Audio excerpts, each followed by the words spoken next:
आजचे सत्कार मूर्ती, आपल्या सर्वांचे लाडके नेते,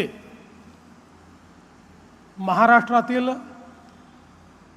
एक अतिशय उमद आणि दिलदार नेतृत्व, आपल्या सर्वांचे दादा माननीय नारायणरावजी राणेसाहेब,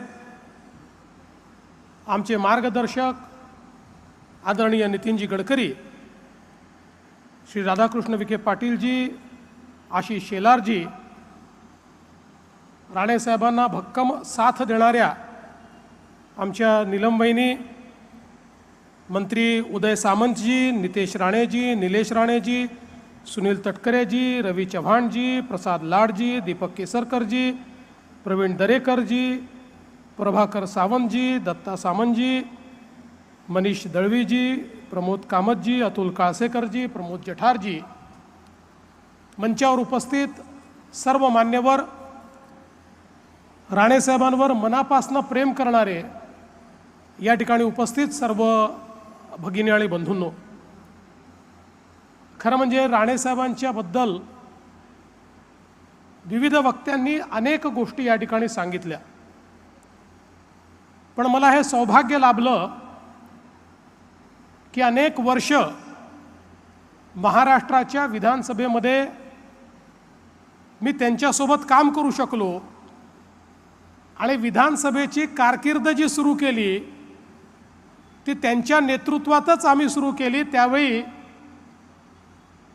आमच्या भाजपचे नेते गोपीनाथरावजी मुंडे होते आणि सभागृहामध्ये आमच्या सर्वांचे महायुतीचे नेते माननीय नारायणराव राणे होते। आणि आता जे काही या ठिकाणी सगळ्यांनी सांगितलं ते माझ्या डोळ्यांनी पाहण्याचा आणि माझ्या कानांनी ऐकण्याचा अनुभव मला हा घेता आला। मला त्याचा अतिशय आनंद आहे। मला आठवतं की सभागृहामध्ये मी पहिलंच भाषण केलं, 7 मिनिटाची संधी मिळाली, नीट तयारी केली होती, त्यामुळे 7 मिनिटात मांडता आला तेवढा विषय मांडला। पण ते पहिलंच भाषण झाल्यानंतर एक चिठ्ठी माझ्याकडे आली, त्याच्यात एवढंच लिहिलं होतं, छान बोललास, आणि खाली सही होती नारायण राणे।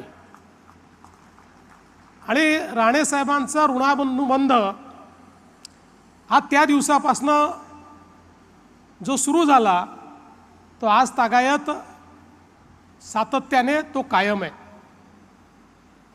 खरं म्हणजे विरोधी पक्षनेता म्हणून त्यांची जी कारकीर्द होती ती आत्ताच नितीनजींनी सांगितली।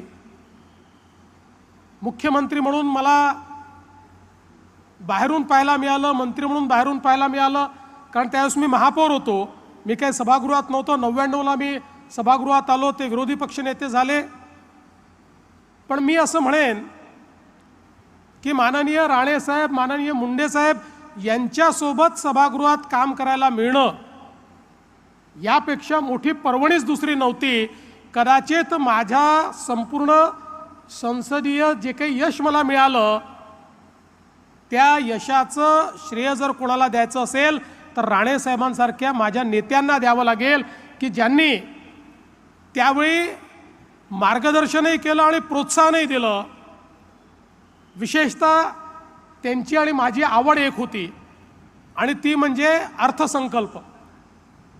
अर्थसंकल्पावर राणेसाहेब ज्यावेळी भाषण करायचे, कुठला तरी अर्थतज्ञ हा त्या ठिकाणी बोलतोय असा भास व्हायचा आणि अक्षरशः आकड्यांची चिरफाड करत ज्यावेळी राणेसाहेब आपलं पूर्ण भाषण करायचे, संपूर्ण सभागृह स्तब्ध असायचं आणि अर्थमंत्री चिंतेत असायचे की आता राणेसाहेबांना उत्तर काय द्यायचं। आणि कधीच त्यांनी मांडलेल्या अर्थसंकल्पाच्या भाषणाला परिपूर्ण उत्तर मिळू शकलं नाही, कारण अर्थशास्त्रातला एक एक नियम ते शोधायचे, त्यातनं कसा अर्थसंकल्प हा त्या नियमाच्या विपरीत आहे आणि राज्याचं कसं काय संकट आहे अशा पद्धतीनं हे सगळं मांडण्याचं काम ते करायचे. मला आजही आठवतं, युतीचं सरकार गेलं, महाविकास आघाडीचं किंवा तेव्हाचं सरकार आलं आणि ते सरकार आल्यानंतर युतीच्या सरकारने कशा पद्धतीनं या ठिकाणी कर्ज वाढवलं असा एक व्हाईट पेपर त्यांनी मांडण्याचा प्रयत्न केला. पण त्यांना हे माहीत नव्हतं की समोर राणे साहेब आहेत. त्यांनी व्हाईट पेपर मांडला. एक तर राणे साहेबांकडे एक वेगळं CID खातं होतं, त्यांचं स्वतःचं होतं ते. त्यामुळे सरकारचा कुठलाही कागद तयार झाला तो मंत्र्याकडे पोचायच्या आधी राणे साहेबांकडे पोचायचा. त्यामुळे हा जो व्हाईट पेपर आहे हा छापायच्या आधी राणे साहेबांकडे होता. त्याचं उत्तर तयार होऊन तिकडे व्हाईट पेपर मांडल्याबरोबर व्हाईट पेपर किती बोगस आहे आणि ही खरी आकडेवारी आहे आणि ही कशी बरोबर आहे याचा एक भगवी पत्रिका ही त्या क्षणी राणे साहेबांनी मांडली आणि त्या सरकारची पूर्ण हवा काढण्याचं काम हे राणे साहेबांनी त्या ठिकाणी केलेलं मी बघितलं. त्यामुळे खरं तर या सभागृहामध्ये बजेटवर कसं बोललं पाहिजे हे आम्ही त्यांच्याकडनं शिकलो आणि मला स्वतःला त्यात खूप इंटरेस्ट असल्यामुळे मी 2002 साली बजेट कसं वाचावं असं एक पुस्तक लिहिलं. आणि या पुस्तकाचं विमोचन कोणाच्या हाताने करायचं, तर राणेसाहेबांपेक्षा मोठं कोण आहे आणि राणेसाहेबांपेक्षा यातली अथॉरिटी कोण. मी राणेसाहेबांकडे गेलो, म्हटलं दादा माझं असं असं पुस्तक आहे, आपल्याला याचं विमोचन करायचं आहे. मला म्हणाले अरे मुख्यमंत्र्याला बोलो. म्हटलं नाही तुमच्या हाताने करायचं आहे. म्हणाले नाही मुख्यमंत्र्यांच्या हाताने कर. म्हटलं माझं काही मुख्यमंत्री विलासरावजी होते पण माझा काही फार मी नवीन होतो, माझा काही फार संबंध नाही आहे. म्हणाले मी त्यांना सांगतो ते याचं एवढं चांगलं पुस्तक तू लिहिलेलं आहे, मी तर राहीनच पण हे पुस्तकाचं विमोचन हे विलासरावजींच्या हस्ते झालं पाहिजे. त्यांनी पुढाकार घेतला आणि त्या ठिकाणी विलासरावजींच्या हस्ते त्याचं जे काही विमोचन आहे ते झालं. मला आजही आठवतं की 2004 साली 3 साली ज्यावेळी डिसेंबरच्या महिन्यामध्ये उत्कृष्ट संसदपटूचा पुरस्कार द्यायचा जी समिती बनली होती, त्या समितीने राणेसाहेबांची चर्चा केली. राणेसाहेब होते, मुंडेसाहेब होते, माझी पहिली टर्म होती. पण त्यांनी सांगितलं की तुम्हाला जर या ठिकाणी परफॉर्मन्सवर आधारित उत्कृष्ट संसदपटू हा पुरस्कार द्यायचा असेल तर तो तुम्ही देवेंद्रला द्या. आणि त्यांच्या शिफारसीने किंवा त्यांच्या पुढाकाराने मला त्या काळामध्ये उत्कृष्ट संसदपटू हा पुरस्कार पहिल्याच टर्ममध्ये त्या ठिकाणी मिळाला. खरं म्हणजे मी जसं मगाशी सांगितलं, राणेसाहेब ज्यावेळी एकेका विषयावर बोलायचे, मला असं वाटतं की वाभाडे काढणं या शब्दाचा जो काही अर्थ आहे तो अर्थ म्हणजे त्यांचं भाषण असायचं. आणि कुठल्याही मंत्र्यांनी फाईल सही केली की त्याच्यातली नोट राणेसाहेबांकडे असायची आणि मग त्याच्यामध्ये जर काही गैरव्यवहार असेल, भ्रष्टाचार असेल तर मात्र राणेसाहेब असं झोडपून काढायचे की त्यामुळे त्यांचा प्रचंड मोठा दरारा हा विधानसभेमध्ये आम्ही बघितला. मगाशी जसं तटकरे साहेबांनी सांगितलं, आम्ही सगळे त्यांचे सैनिक होतो आणि मला असं वाटतं की 99 ते 2004 हा महाराष्ट्र विधानसभेतला जो विरोधी पक्ष आहे हा त्याच्या आधीच्या इतिहासात झाला नाही आणि त्याच्यानंतरच्या इतिहासात झाला नाही. अशा प्रकारचा विरोधी पक्ष आमचा होता. आमचे नेते राणेसाहेब होते आणि आम्ही सगळे शिवसेना भाजपचे लोक आणि विशेषतः आम्ही सगळे तरुण आमदार असे तुटून पडायचो की त्या ठिकाणी सरकारला पळताभुई थोडी व्हायची. मी खरंच सांगतो आम्ही विरोधी पक्षात होतो पण कधी विरोधी पक्षात आहे असं वाटलं नाही, कारण राणेसाहेबांचा दरारा असा असायचा की त्यामुळे आपणच सत्ता पक्षात आहोत असा भास आम्हाला व्हायचा. आम्हाला थांबवण्याची हिंमतच कोणामध्ये नव्हती कारण आमचे नेते राणेसाहेब होते. आणि म्हणून हे जे काही त्यांचं जे कार्य होतं त्यातनं इतक्या गोष्टी या शिकायला मिळाल्या. पलीकडच्या काळामध्ये खरं आहे की ते समोर गेले पण मंत्री म्हणूनही म्हणजे मला हे आठवतं की आता उल्लेख खरं म्हणजे करावा करू नये, पण ज्यावेळेस भुजबळ साहेब गेले आणि भुजबळ साहेब गेल्यानंतर समोर गेल्यानंतर 99 ते 2004 मला आठवतं की इतका त्रास आमच्या बाकावरचे लोक भुजबळ साहेबांना द्यायचे, खूप. भुजबळ साहेब हे पुरून उरायचे. पण राणेसाहेब गेल्यानंतर मात्र कोणीही कधी त्यांना त्रास दिला नाही, कधी त्यांचा विरोध केला नाही. कारण तिथे बसलेल्या प्रत्येकाला हे माहिती होतं की राणेसाहेब जे तिकडे गेले आहेत ते मनाने गेले नव्हते. जो प्रसंग त्यांच्यावर आला त्याचे आम्ही साक्षीदार आहोत की ज्यावेळी आम्ही सगळं प्लॅन करून आणि सभागृहामध्ये सरकारच्या मागण्या म्हणजे बजेट हे वोटिंगमध्ये पाडायचं असं ठरवून पूर्ण प्लॅन तयार करायचो आणि प्लॅन एक्झिक्यूट होणार. राणेसाहेब त्या सरकारचे एक 10, 12, 15, कारण फारच कमी डिफरन्स होता, 15-20 आमदार गायब करायचे. त्यामुळे आमची संख्या त्यांच्यापेक्षा जास्त असायची.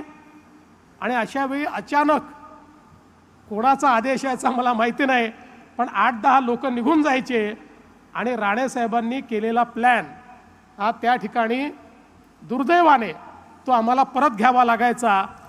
ते जे काही शल्य त्यांचं असायचं ते अतिशय जवळून मी बघितलेलं आहे. मी लहान होतो त्याच्यामुळे राणेसाहेब असतील, मुंडेसाहेब असतील, सगळी कामं मला सांगायचे. त्यामुळे आमचं सभागृहात काम संपलं की राणेसाहेबांच्या चेंबरला आम्ही जाऊन बसायचो. त्या सगळ्या गोष्टी खूप जवळून पाहायची संधी मला मिळाली.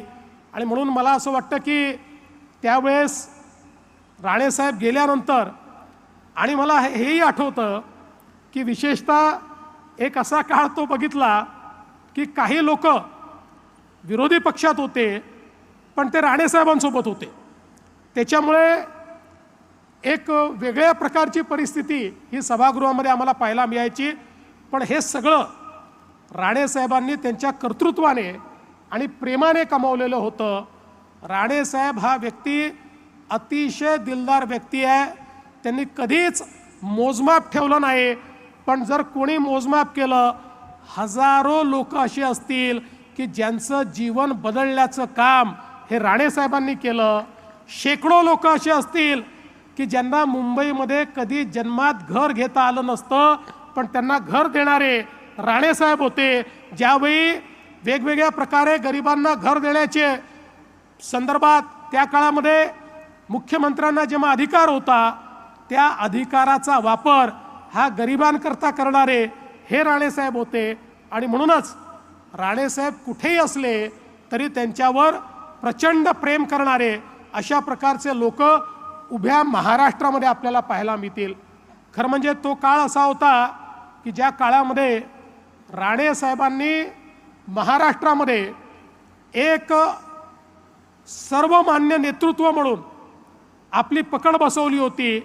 आणि महाराष्ट्राच्या प्रत्येक जिल्ह्यात वैयक्तिक नारायणराव राणेसाहेबांना मानणारे असा एक फार मोठा वर्ग हा त्यांनी तयार केला होता. त्यामुळे तीच खऱ्या अर्थानं पुढची त्यांच्या राजकारणाची जी शिदोरी आहे ती शिदोरी आपल्याला ती पाहायला मिळते. खरं म्हणजे प्रत्येक गोष्टीत शिस्त असली पाहिजे हा त्यांचा आग्रह. सभागृहामध्ये पूर्ण वेळ बसलं पाहिजे हा त्यांचा आग्रह. चर्चांमध्ये भाग घेतला पाहिजे हा त्यांचा आग्रह. आणि कुठलंही काम करायचं तर ते गुणवत्तेनंच करायचं. गुणवत्तेमध्ये राणेसाहेब कधी तसूभरही कॉम्प्रोमाइज करत नाहीत. आणि म्हणून आपण जर बघितलं तर त्यांनी उभे केलेले प्रकल्प असतील, ती मेडिकल कॉलेज असू द्या किंवा गोशाळा असू द्या, कुठलाही प्रकल्प तुम्ही बघा, गुणवत्तेच्या अत्युच्च पातळीवर त्या ठिकाणी काम करायचं ही त्यांची नेहमीच त्या ठिकाणी परिपाठी राहिली आहे. आणि म्हणूनच जर कुठे, जसं नितीनजींनी सांगितलं, कुठेही गुणवत्तेशी कॉम्प्रोमाइज होत असेल तर बेधडक सांगणारे राणेसाहेब आहेत. मला असं वाटतं की राणेसाहेब कधी पोटात ठेवूच शकले नाही. त्यांच्या भावना ज्या असतील त्या तोंडावर सांगण्याचं काम ते करतात, कोणाला आवडो की न आवडो. पण जसं पु ल देशपांडेंनी म्हटलंय, कोकणातला माणूस कसा असतो तर कोकणातला माणूस हा इथल्या फणसासारखा असतो. वर जरी काटे दिसले, जरडता दिसली, तरी आतमध्ये गोडवा असतो. हे जे वाक्य पुलंनी लिहिलं त्यावेळेस कदाचित पुलंच्या समोर नारायणराव राणेच असतील असं मला वाटतं. असं त्यांचं नेतृत्व आहे. आणि माझा तर त्यांचा संबंध असा आहे की ते देवेंद्र म्हणून मला कधी रागवू शकतात. कधी कधी म्हणतात, अरे मी तुम्हाला देवेंद्र म्हणतो. मी म्हटलं, राणेसाहेब तुमचा अधिकारच आहे. जेवढा तुमचा अधिकार निलेश आणि नितेशवर आहे तेवढाच अधिकार माझ्यावर देखील आहे. आणि माझ्या सगळ्या या राजकीय वाटचालीमध्ये नेहमी एका नेत्याच्या भूमिकेत, मार्गदर्शकाच्या भूमिकेत राणेसाहेबांना मी बघितलं. आजही एखादी गोष्ट आवडली नाही, मला वेळ घेतात, घरी येऊन सांगतात, रागवतात, हे चुकलं म्हणून सांगतात, पण त्यांचं प्रेम मात्र कधी कमी होत नाही. मला ते नेहमी असं म्हणतात, राणेसाहेब जेव्हा जेव्हा माझ्याकडे येतात तेव्हा मला म्हणतात, बघा मला एखाद्याचा राग आला ना तर मी त्या ठिकाणी बेमुरुवत असतो, मी काही त्याला सोडत नाही. पण तुमच्यासमोर आल्यानंतर माझा राग निघून जातो. तुम्ही काय करता मला माहिती नाही, पण माझा राग निघून जातो. अशा पद्धतीनं मला खरं म्हणजे अतिशय प्रेम हे राणेसाहेबांनी या ठिकाणी दिलं. आणि राणेसाहेबांचं खरं म्हणजे मी असं म्हणेन की या सगळ्या यशामध्ये, या वाटचालीमध्ये खऱ्या अर्थानं नीलम बहिणी ज्या आहेत, हे जे लेडी लक आहे हे अत्यंत महत्त्वाचं आहे असं माझं मत आहे. अतिशय शांतपणे वहिनी या सगळ्या काळामध्ये त्यांच्या पाठीशी खंबीरपणे उभ्या असलेल्या आपण सगळ्यांनी बघितल्या. आणि आज ही देखील आनंदाची गोष्ट आहे की नितेशजी असतील किंवा निलेशजी असतील, या दोघांनी राणेसाहेबांचा वारसा हा अत्यंत समर्थपणे या ठिकाणी चालवलेला आहे. आणि मला असं वाटतं की निश्चितपणे ज्या प्रकारचं बाळकडू हे त्यांना मिळालं त्यातून भविष्यकाळ या दोन्ही तरुण नेत्यांचा अतिशय उज्ज्वल आहे, हे आज या ठिकाणी मी निश्चितपणे सांगू शकतो. राणेसाहेबांच्या जीवनामध्ये हिंदुहृदय सम्राट शिवसेना प्रमुख बाळासाहेब ठाकरे यांच्याबद्दल एक वेगळं स्थान आहे. ते जरी त्या काळात पक्ष सोडून गेले, पण आजही बाळासाहेबांचं नाव घेतलं तर राणेसाहेब इतकं भरभरून बोलतात, इतक्या आठवणी त्यांच्याकडे आहेत. त्यातली प्रत्येक आठवण ही अतिशय आपल्या हृदयाला स्पर्श करणारी आहे. आणि मला असं वाटतं की त्यांच्या जीवनामध्ये तो जो काही आशीर्वाद श्रद्धेय बाळासाहेबांचा मिळाला तो ते कधीच विसरले नाहीत. आणि सदैव त्यांची आठवण ठेवत त्याच मार्गानं चालण्याचा प्रयत्न त्यांनी केला. आणि म्हणूनच नितीनजी जे म्हणाले की ते कुठेही असले तरी हिंदुत्वाचा मार्ग सोडला नाही, कुठेही असले तरी मराठी माणसाचा आग्रह त्यांनी सोडला नाही. आणि विशेषतः कोकणाच्या बद्दल त्यांचं प्रेम हे आपल्या सगळ्यांना माहिती आहे. कोकणाच्या विकासाच्या संदर्भात खऱ्या अर्थानं जर या विकासाला दिशा देण्याचं काम हे कोणी केलं असेल तर ते राणेसाहेबांनी त्या ठिकाणी केलं. आणि आजही कधीही जर आम्ही त्यांच्याशी चर्चा करायला लागलो तर त्यांचा पहिला विषय तोच असतो, कोकणाचा GDP कसा वाढवायचा, कोकणाचं पर कॅपिटा इन्कम कसं वाढवायचं, कोकणामध्ये मोठ्या प्रमाणात रोजगाराच्या संधी कशा वाढवायच्या. मला असं वाटतं की राणेसाहेब तसे तर महाराष्ट्राचे नेते आहेत, देशाचे नेते, देशाचे मंत्री म्हणून काम करायला त्यांना संधी मिळाली, पण त्यांच्या हृदयामध्ये मात्र सातत्याने कोकण हा आपल्याला त्या ठिकाणी जिवंत दिसतो, स्पंदित दिसतो. आणि मला असं वाटतं की हे जे नेतृत्व आहे महाराष्ट्राचं, आज जरी ते 75व्या वर्षात पदार्पण करत असले तरी आपल्याला कल्पना आहे की खरं म्हणजे राजकारणातली कारकीर्द ही तशी ज्याला प्रगल्भता म्हणते ती 60व्या वर्षी चालू होते. त्यामुळे 75 हे काय वय नाही. उलट मला असं वाटतं की आता हा एक पडाव आहे आणि यानंतर राणेसाहेब अजून खूप नेतृत्व तुम्हाला करायचं आहे, आम्हाला खूप मार्गदर्शन करायचं आहे. आणि जसं नितीनजीने सांगितलं, आम्ही सगळे याच मैदानावर तुमची 100वी साजरी करण्याकरता येऊ हा विश्वास आणि ईश्वराला मी प्रार्थना करतो. तुम्हाला खूप मनापासून शुभेच्छा देतो आणि माझं बोलणं संपवतो. धन्यवाद. जय हिंद, जय महाराष्ट्र. धन्यवाद. आदरणीय महाराष्ट्राचे मुख्यमंत्री देवेंद्र